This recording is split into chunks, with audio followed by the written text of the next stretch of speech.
This is that bread which came down from heaven.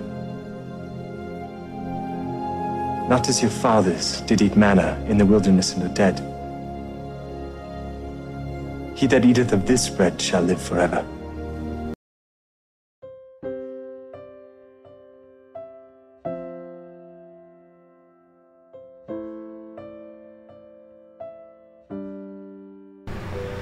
Heaven on Earth. Kung naghahanap ka ng langit, baka andito na pala sa paligid mo. Hindi mo lang napapansin. Paano kung sabihin ko sa'yo na ang heaven on earth ay hindi himala, kundi kondisyon? At paano kung pwede pala na kahit may problema, makaranas ka ng kapayapaan na parang langit? Ako nga pala si Brother Dave at panata ko pong magbahagi ng ebanghelyo at pagmamahal ng tagapagligtas. Marami sa atin ngayon ang may pinapasan, problema sa pamilya, pressure sa trabaho, pagod, takot sa future, minsan pati spiritual emptiness. At sa gitna ng gulo ng mundo, may tanong tayong lahat. Pwede bang maramdaman ang langit kahit puno ng kaguluhan? The joy we feel has little to do with the circumstances of our lives and everything to do with the focus of our lives. Kagalakan ay galing sa kung sino ang ating sinusundan, hindi sa kung ano ang nangyayari. Ngayon, pag-uusapan natin, ano nga ba ang heaven on earth? Paano ito nararanasan? At paano ito nagbabago ng buhay? Ang konsepto ng heaven on earth ay simple. Ito ay ang sandaling ramdam natin ang presensya ng Diyos. Hindi ito perfect na buhay, kundi moment to moment na kapayapaan, pagmamahal at kaliwanagan. Ito yung mga oras na alam natin, hindi ako nag-iisa. Tinulungan ako ng Diyos. Heaven on earth is the peace Christ gives even in storms. Pero minsan, hinahanap natin ang langit sa malalaking bagay. Gusto natin milagro, visions, or isang kakaibang nangyayari sa buhay natin.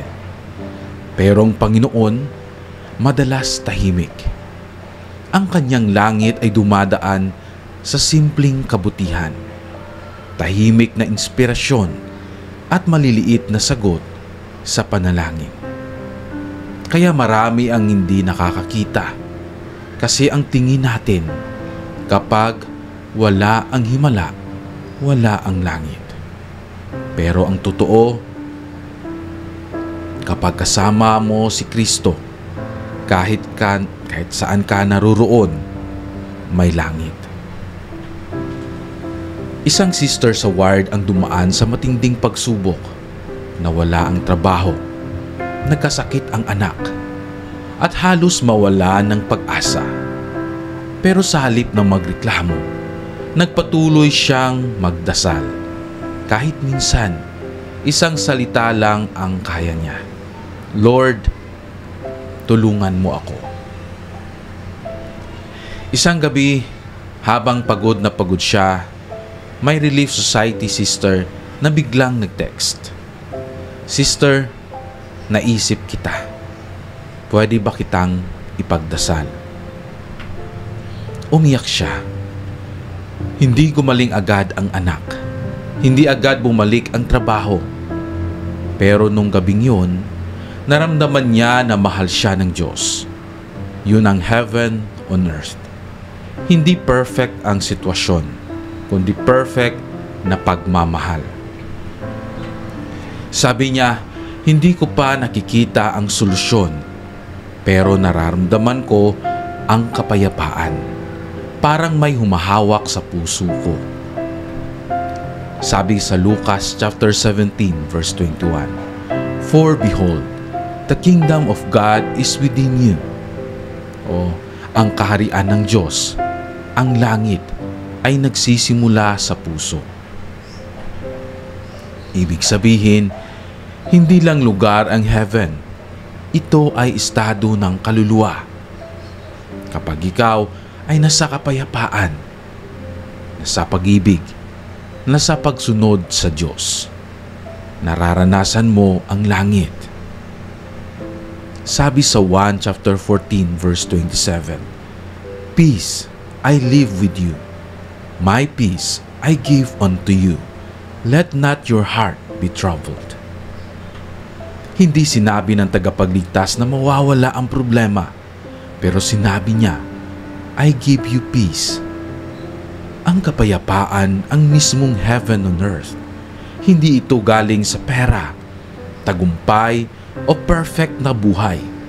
Galing ito sa relasyon natin sa ating tagapagligtas na si Kristo. Kung nasa bangka ang mga disipulo at dumating ang matinding bagyo, takot na takot sila.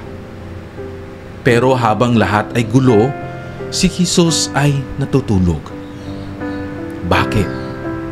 Dahil dala niya ang kapayapaan ng langit kahit may unos. Nang ginising siya, sinabi niya, "Peace, be still." At tumahimik ang dagat.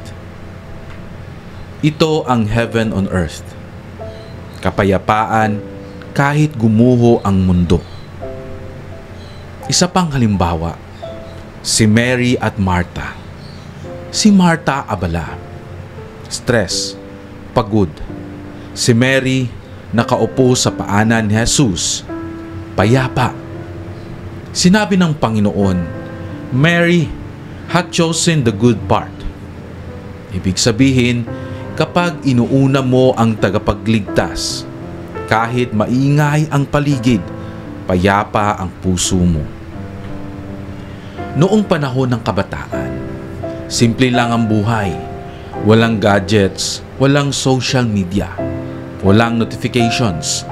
Ang langit noon, yung kumakain kayo ng merienda sa harap ng bahay, naglalaro, nagkukulitan, at may katahimikan sa paligid.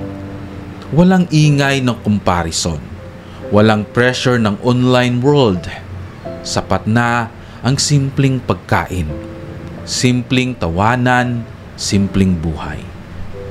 At bakit parang mas madalas nating maramdaman ang langit noon? Kasi hindi pa tayo overloaded sa mga ingay ng mundo. Mas madali makita si Heavenly Father sa tahimik na sandali. Ang heaven on earth ay hindi pala tungkol sa panahon, kundi sa puso. At pwede nating ibalik ang kapayapaang yon kahit modern na ang mundo. Kapag gumawa tayo ng intentional, spiritual, quiet moments o yung mga panahong tahimik at nararamdaman natin ang Espiritu Santo. Ngayon, ang buhay ay mabilis, maingay, at minsan punong-puno ng problema. Traffic, bills, trabaho, expectations. Kaya minsan, hindi natin maramdaman ang presensya ng Diyos kahit nandyan siya. Pero isipin mo ito, bawat mabuting tao na dumarating sa buhay mo, bawat mensahe ng concern, bawat tahimik na inspirasyon, lahat yon ay piraso ng langit na ipinadala niya. Ang heaven on earth ay matatagpuan kapag may bata na umiti sa iyo, kapag may nag-aabot ng tulong, kapag may nakikinig sa problema mo, kapag may nagdarasal para sa iyo, kapag may liwanag sa gitna ng dilim. Hindi mawawala ang langit. Minsan, tayo lang ang nakapikit. Ang pinaka-importanting lesson, heaven on earth begins when Christ becomes the center. Kung ang focus natin ay problema, magiging impyerno ang mundo. Kung ang focus natin ay tagumpay, magiging pagod ang mundo. Pero kung si Christ ang focus natin, magiging langit ang mundo. Sabi ni Elder Dieter F. Uchtdorf, "Heaven is not only our destination, it is our pattern." Ibig sabihin, hindi natin kailangang hintayin ang kabilang buhay para ma-experience ang langit. Pwede nating simulan ngayon sa paraan ng pag-ibig, pagsunod at paglapit sa Diyos. Gusto ng Ama natin sa langit na malaman natin na hindi niya tayong iiwan. Ang mundong puno ng problema ay hindi patunay ng kanyang kawalan, kundi patunay ng kanyang plano. Alam niyang mahirap, kaya nagbigay siya ng tagapagligtas. Alam niyang malungkot tayo, kaya nagbigay siya ng Espiritu Santo. Alam niyang magulo ang mundo, kaya sabi niya, "Be of good cheer, I have overcome the world." Isang lalaki ang araw-araw nagrereklamo. Traffic, trabaho, bills, pressure. Ang tingin niya sa mundo ay puno ng problema. Puro problema. Isang araw, nagpunta siya sa park. Naupo at napatingin sa isang matandang lolo na nakaupo lang sa bench, nakangiti. Tinanong niya, "Lolo, bakit ang saya ninyo?" Sabi ng lolo, "Simple lang. Araw-araw, hinahanap ko ang isang bagay na galing sa Diyos. Kahit maliit, naghahanap ko o hinahanap ko, yun ang langit ko." Simula noon, nagbago ang lalaki. Nakakita siya ng langit sa bawat araw, sa pawis ng pagsisikap, sa pahinga, sa tawanan, sa mahinang hangin. Minsan, pagod ka na talaga. Hindi mo na maintindihan bakit parang sunod-sunod ang problema. At minsan, hindi mo naman kailangan ng sermon. Kailangan mo lang ng assurance na okay ka, may Diyos, may plano. Ang yes, may plano siya. At kasama doon ang maranasan mo ang langit kahit hindi perfect ang buhay mo. Sabi nga, choose one thing this week that brings you closer to heaven. Ano yung one thing na yun na pwede mong gawing nitong linggo para mapalapit ka sa langit? Ayon sa Mosias chapter 2 verse 41, "Those who keep the commandments are blessed in all things," kapwa temporal at espiritual. Kung pipiliin mo siya, bibigyan ka niya ng kapayapaan, liwanag at lakas. Yun ang totoong heaven on earth. Nagpapasalamat ako sa Panginoon dahil kahit mahirap ang mundo, binibigyan niya tayo ng kapayapaan. Alam ko na totoo ang kanyang pagmamahal. Alam ko na kaya niyang gawing langit ang buhay natin. Kahit may problema, kahit may pagod, kahit may luha. Noong nasa misyon ako sa Quezon City, nag-visit kami sa isang nanay na lugmok sa pagsubok. Walang pera, walang pagkain at may sakit ang anak. Pero nung nag-pray kami, napuno ang bahay ng kapayapaan.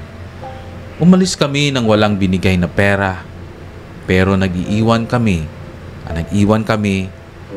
ng langit, ang kapayapaan ni Kristo. Gusto kong sabihin ito sa iyo ngayon. Kaya mo. Nandyan siya, ang ating tagapagligtas at manunubos na si Jesucristo. Hindi ka niya iniwan. At kahit gaano kabigat ang sitwasyon mo, may langit sa mundo na naghihintay. At magsisimula yan sa puso mo.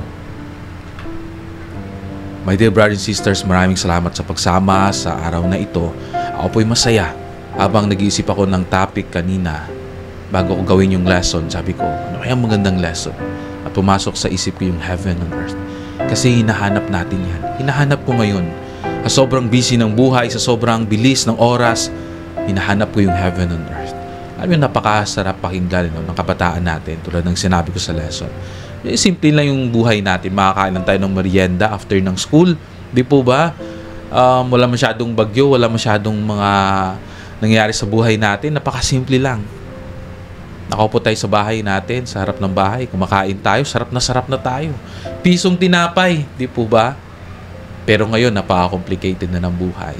Pag hindi natin alam paano ma-appreciate yung mga simpleng bagay. Kaya ginagawa ko mga kapatid, bumabalik ako doon kung saan ako nanggaling. Bumabalik ako sa panahon na simple pala yung buhay. Masarap pakinggan yung mensahe ng Panginoon natin ngayon. Di po ba? Yung langit po ay nakikita sa kapayapaan. Hindi po nakikita sa mga extravagant na gusto natin mangyari. Yung parang nabuhay yung patay. Di ba? Yumaman ka agad. Naging milyonaryo ka. Pero na-appreciate mo yung buhay. Ay po, kagabi nang umuwi ako, sobrang pagod ko. May mga pagkakataon na matapos mag-work yung tumutulong sa aming maliit na tindahan, kasi may maliit na po akong tindahan ngayon. Ay sabi ko, lumalaki na yung mga bata at kailangan na nila ng, time will come ay magka-college sila at dumadami yung ating pangangailangan, di po ba? Alam yung pagod na nasabi ko sa sarili ko, pag yung pagod yung isipin ko, magkakaroon ako ng anxiety kasi nakaranas ako ng anxiety. No? Pero sabi ko, God, I surrender everything sa'yo ngayong gabing to. Matutulog ako at antayin ko mamaya ng 11 yung mga tumutulong sa akin. Kung sabi pa, salitang kanto is yung mga worker. No? Isang pamilya po sila na tinutulungan ko din. Sabi nga nila, bakit di ang laki ng sahod? Sabi ko, simple lang yan eh. Hindi tayo nabubuhay para sa sarili natin. No, hindi man ako perpekto, hindi man ganun kalaki yung matutulungan ko ngayon. Kahit paano makakatulong tayo. Sabi nga, yung literal na membro ng simbahan makikita sa araw-araw na pamumuhay natin. Hindi po during the time na magtutok tayo sa pulpit at ang perfect ng pagtalk natin. Hindi po, may isang recent convert na nagsabi sa akin yung karanasan niya. No? And malungkot. And sabi ko nga, pwede nating pakita na miyembro tayo ng simbahan sa pamamagitan ng ating mga gawa. Hindi yun dahil nanalo tayo sa debate, ang galing natin and everything. Pero sa harapan ng Diyos, ekis tayo. Kailangan po natin na maging isang ganap sa araw-araw nating pagsisisi at pagbibigay sa Kanya ng tiwala. Para sa akin, yung heaven and earth is everyday na lampasan ko. Everyday. Kasi pag sinusurrender natin sa Panginoon yung lahat, nagkakaroon tayo ng kapayapaan. Pag binibigay natin sa Kanya yung mga pagsubok natin and everything, pero gagawa ako. Hindi lang ako uupo, gagawa ako. Alam niyo, parati kong pinapasalamatan ngayon yung mga nagtatrabaho. Sabi ko sa kanila, Nong, thank you so much ha. Paggabi yung mga anak, sabi ko, maraming salamat sa tulong ninyo. Nakikita ko yung kariton namin, malinis. Alam niyo po yun. And alam niyo po, yung tao, kapwa-tao natin, pagtulungan lang. No? Hindi natin kaya mag-isa to. If you want to be successful in life, kailangan na, kahit may mga kahinaan tayo, kailangan na still, meron tayong pag-unawa sa kapwa natin. Isa yun sa parte na pagiging maramdaman natin yung heaven and earth dito sa mundo. Maramdaman din nila. Hindi natin kaya mag-isa to. Honestly, hindi ko kaya mag-isa to. Sabi ko yung araw-araw pagising ko, andito na naman tayo, new day na naman, no? Panibagong hamon, panibagong mga gagawin, parang routine lang siya. Pero sinasabi ko sa sarili ko na I am grateful. Dapat lahat ng bagay positibo. Sinasabi ko, dapat positive. Lahat ng bagay, positibo lang. Kasi marami tayong makikita ang positive things. Marami tayong maiisip na positibo. At marami din tayong maiisip na negative. Anong gusto natin na lamunin tayo? Yung negatibo or positive? Alam niyo po, mahal na mahal po tayo ng ating Ama sa Langit. And gusto niyo po tayong matuto at umunlad. Alam ko po na all things are possible unto Him. And Lahat pong ito, mga kapatid, minamahal ko mga kapatid, mga brothers and sisters in Christ, ay iniiwan ko sa kanyang pangalan.